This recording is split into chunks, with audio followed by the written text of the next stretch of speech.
state ask for it, including pre-posturing like I talked about.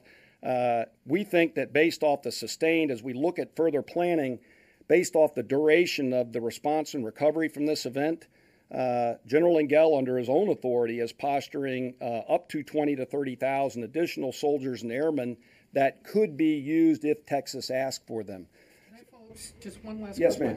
You said 20 to 30,000 Guard Reserve forces.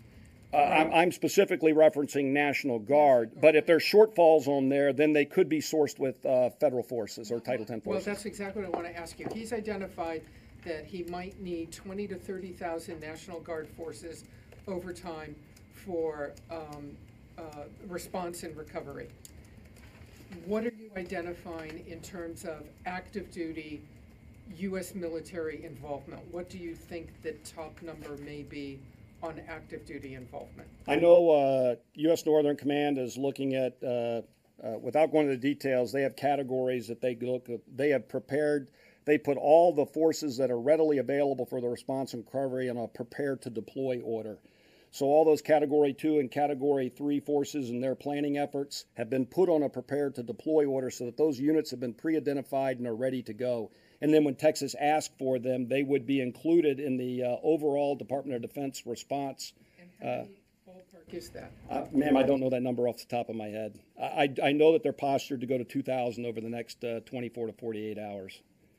And that's just personnel. And obviously they'd have associated equipment with that. Thank you. Yes, sir. General, I'm Paul Shinkman with U.S. News and World Report. Can you break down where the funding for all this is coming from? And do you have any estimates on how much it's cost so far? How much I don't have an estimate on what it has cost so far. Most of the response, I'm talking National Guard response to date, has been in a state active duty status, meaning that the state bears the cost of the National Guardsmen being called into state active duty. So right now it is essentially a state bill, but with a presidential declaration and the associated Stafford Act with that, there will be a FEMA reimbursement to the state for the employment of the National Guard in the response and recovery. And normally FEMA will reimburse the state at a minimum of 75%, and depending on the event, sometimes higher. Does that answer the question? And no sense yet on how much it has cost, how much it's going to cost? No. We can do a rough accounting in terms of the personnel. So when you talk pay and allowance for personnel, we can kind of run those numbers relatively quickly. I don't have a roll-up of that yet. And then the use of the equipment is also reimbursed because the equipment is federally procured. So as the Guard utilizes the equipment, there's a reimbursement factor that goes with the equipment also.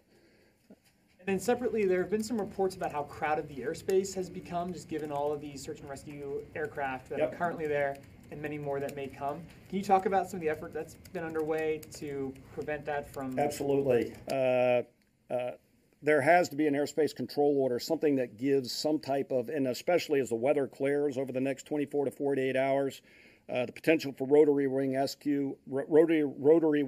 rescue, or some type of informational awareness type platforms, fixed wing platforms with sensors on them that are trying to do assessment of the damage or any other recovery efforts that need to take place. There's usually an airspace control order that we work through the state.